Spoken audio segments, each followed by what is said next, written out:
This past Thursday, a few of us from Trinity attended the Burgers with the Bishop meeting at First Lutheran Church in Mitchell. One of the things the Bishop shared with us was some of the history that he has done in the churches that he has served and also as Bishop. He talked about back in 1918 and 1919, there was a flu epidemic that hit South Dakota.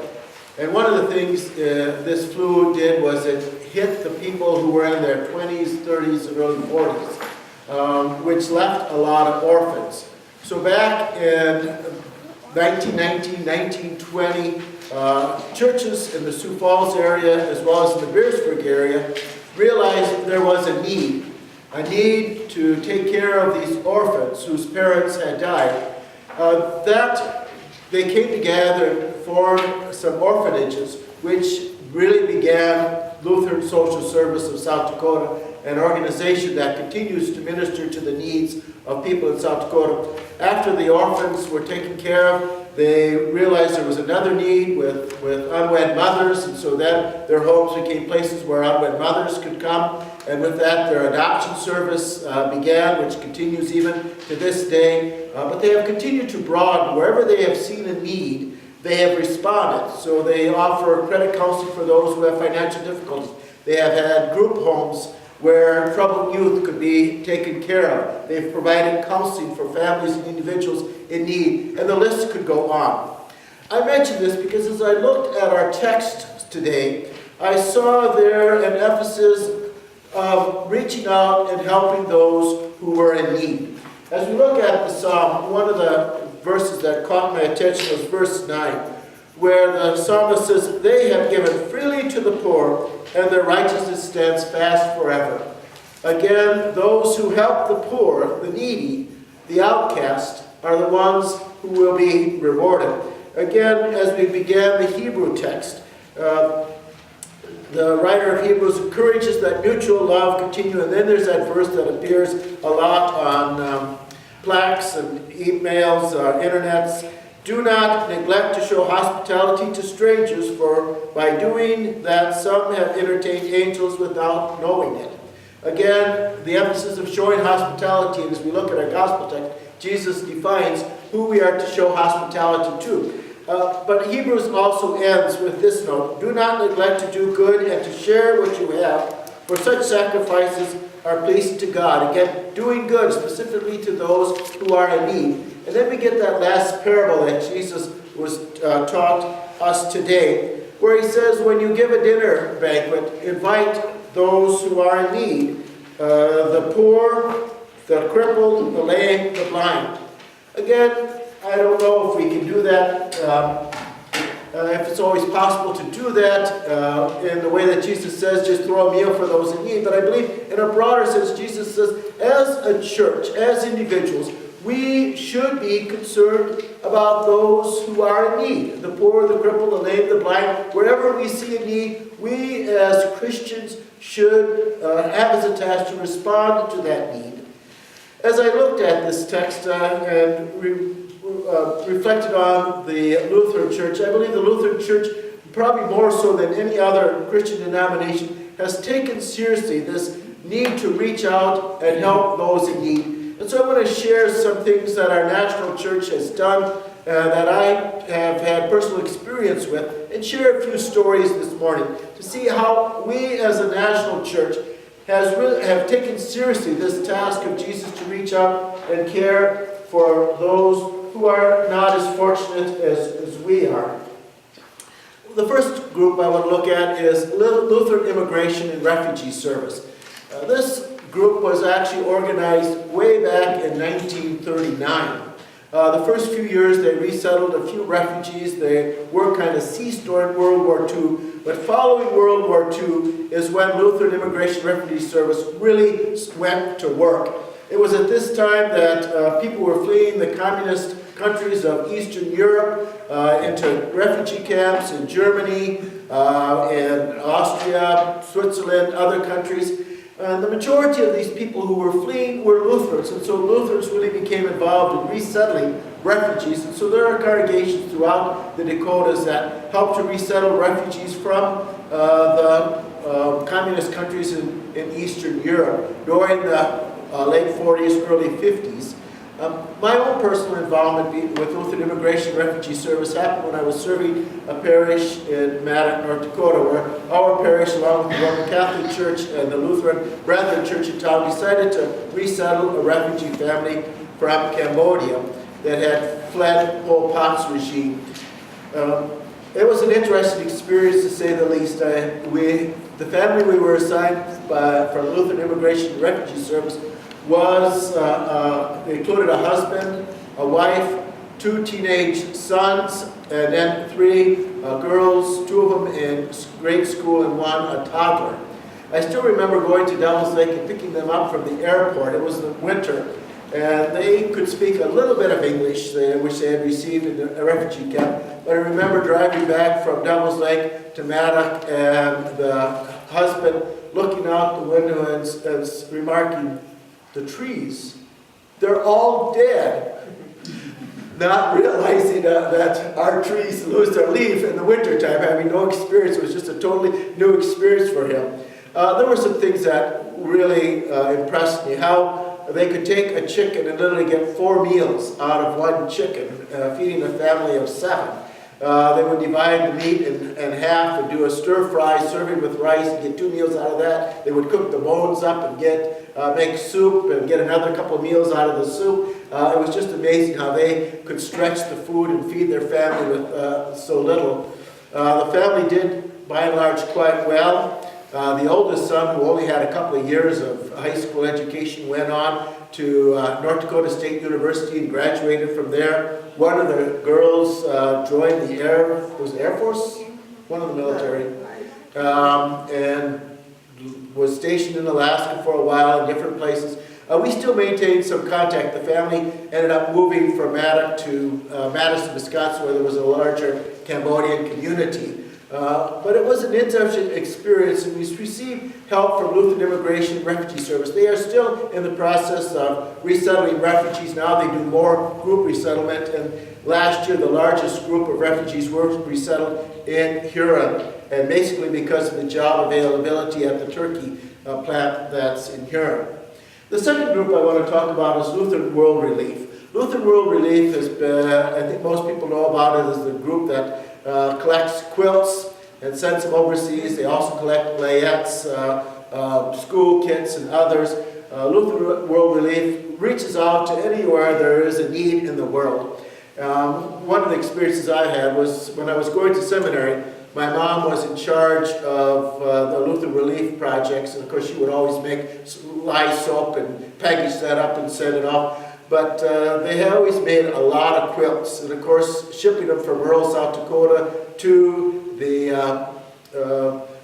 collection point in the Twin Cities would cost some money. So my mom got the brilliant ideas every time I got home to load my car up with quilts. And so we'd fill the trunk up, we'd fill the back seat up, and back I went to the Twin Cities. And I remember the first time that I stopped at the warehouse where they were collecting these quilts and then bailing them up for shipment overseas. And the building was kind of an old building, and I thought, oh, this is kind of what Lutheran World Relief uses, this old building. And then the thought occurred to me that, you know, our church, our Lutheran church, has always tried to make sure that the majority of the funds and money they receive go to actually helping those in need. That they spend as little as possible for overhead and salaries, so that the majority of the money can be used to doing good. And so why pay a lot of money for a nice warehouse when an older one will do just fine? Lutheran World Relief continues to be active, working to start hospitals and schools and other ways to help those who are in need. I want to look, one of the arms of Lutheran World Relief is World Hunger, and that's going to be the third one. I want to look at that separately, because World Hunger Appeal goes, and 100% of the money that comes in from World Hunger Appeal goes specifically to help people who are hungry. And what they do is to help more communities, providing now animals, and so that's why one of the Lutheran World Relief projects has been the barnyard projects where you can order animals, goats, sheep, chickens, ducks, whatever, to help communities and individuals to become more self-sufficient. When we adopted Joel, he came from the area of northeast Brazil called Fortaleza. This area had experienced 5 years of drought, and I knew that some of the World Hunger Funds was going into that area. And so I had sent a letter to Lutheran World Relief in New York asking if it would be possible to meet up and view some of the projects that they were doing. They forwarded my letter to a worker in Fortaleza. He came and got in contact with us, and so one Saturday, March and I was able to ride out to the rural areas, the areas that had been experiencing the drought, and see some of the projects that were being taken care of. Just briefly, the first project we saw was a feeding project that was for children at a Baptist school run by the Baptist church. And first thing I remember was looking at those children and seeing how healthy they looked compared to the children that was at the orphanage where Joel was, where most of the children were malnourished, including Joel. And I thought, well, this doesn't look like these children need food. And then the thought occurred to me, well, it's the reason they got food is that they look healthy. The next area we went to was a farming area. As I said, it was a drought, and so what the farmers had done was planted their corn and other crops along a river so that if there was a little water in the river, they could irrigate it and get a crop. Well, what happens is there was a gully washer that came down and washed all their crops out. So their request was simply, could we have some seeds so that we could replant our crops and feed our family? I don't think that was an unreasonable request at all. Another area we visited was a small little village where the government had come in and drilled a water well so that they wouldn't have to drink the polluted water from the river. The only problem is they drilled the well on the other side of the river from where the town sat, the little community sat. So in order to go over and get the well, they had to walk, wade through the water, fill their buckets, come back through the river to their homes. And so their request was, could you provide us with a pump and some pipes so that we can pump the water from the well up to our town site? And they said they would be willing to dig the trench to lay the pipe and so on, but they needed this. Again, not an unreasonable request. When we got back to town, I remember taking out my billfold and handing the guy some money to cover the gas. It wasn't a large sum of money, but you know, if you've been in Central America, South America, you know there's kind of two systems. There's the regular system and there's the fast system, and the fast system is by giving a little bribe. And so I just assumed, giving this money to this man, there was no reason why he couldn't have just pocketed it and used it for help, because he wasn't getting that great a salary. And yet what he did was take out a receipt book, wrote down the amount of money, got my name and address, had me sign it, and he signed it, so that there would be a record of the donation. That was the honesty that I saw from the workers at World Hunger Appeal Hires, that they are honest people working and making sure that the money they receive goes where it can do the most good. Fourth, I'd like to talk a little bit about Lutheran Disaster Response. Lutheran Disaster Response is a national organization, not an international, and they specifically work in communities that have been affected by disaster. What happens when a disaster takes place is that there's a lot of relief organizations that show up. Some of them get a lot of PR, get a lot of donations, and when the next disaster shows up, they leave that and go to a next place so they can, again, show that they're present and so on. But they don't stay until the disaster is taken care of. Lutheran Disaster Response has the reputation of being one of the organizations that stays in a community until it's no longer needed. And to give you, again, an example of this is that Lutheran Disaster Response is still in the areas affected by the Hurricane Katrina. And how many years ago was that? 5 years ago, I believe, going on that. And I know this is true. Just a couple weeks ago, we had this group from Indiana that came here to do a service project out in Fort Thompson. One of the men, or two of the people in that group, earlier this summer, had done a week of volunteer work down in the Gulf Coast area. And they told me that they had worked through Lutheran Disaster Response, that they were still there helping in the rebuilding efforts from Katrina. Again, organization that just doesn't go to get the publicity, but actually goes to do some good. I mention this because it should not surprise us that our ELCA is encouraging congregations and individuals next week to go out and do a service project, to do something for the community. That's been the history of our church, reaching out to helping those who are in need, the poor, the crippled, the lame, the blind, or whatever the needs might be. Our church has been one that has continued to reach out and care for those in need. An example of this was in the last National Youth Gathering in New Orleans in 2012, and the one before that in 2009. All of the youth that attended, and in both of those gatherings, there were over 30,000 youth as well as adults that had gathered in New Orleans. They were required to go out and do a service project.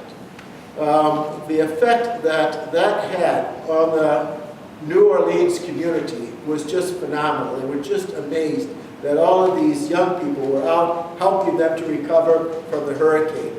I think we can have a positive influence in our community as we next week reach out and help those who need our help, that we can serve our community. And we truly can become a congregation where people say, yeah, they really care about our community, they care about the needs. Let me remind you of the last part of our motto, which I think sometimes we forget. But the last part of our motto is to serve our growing community. Say that with me. To serve our growing community. And if we're going to serve our community, we should be doing something.